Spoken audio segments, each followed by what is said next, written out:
আপনাকে যদি প্রশ্ন করা হয় আপনি আইপিএলে কোন দল সাপোর্ট করবেন, তাহলে অবশ্যই একজন বাঙালি হিসেবে আপনি এটাই বলবেন যে আমি কলকাতা সাপোর্ট করব।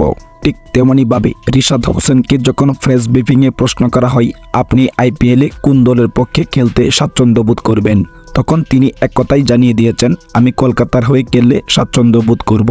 তবে আপনাদের মাঝে এমন কিছু সংখ্যক লোক আছে যারা হয়তো ভাবতে পারে যে শাহরুখ খানের দল কলকাতা বলেই হয়তো রিশাদ হোসেন একথা বলেছেন, কিন্তু না, তিনি একজন বাঙালি হিসেবে কলকাতায় খেলায় স্বাচ্ছন্দ্য বোধ করবেন বিদায় তিনি কলকাতাকে তার পছন্দের তালিকায় রেখেছেন। তাছাড়া রিশাদ হোসেনের প্রেস কনফারেন্সে আরেকটি দিক নজর কেড়েছে, তিনি সবসময় আল্লাহর উপর ভরসা রেখেছেন। তিনি এটাই বলেছেন আল্লাহ যা করবেন ভালোর জন্যই করবেন।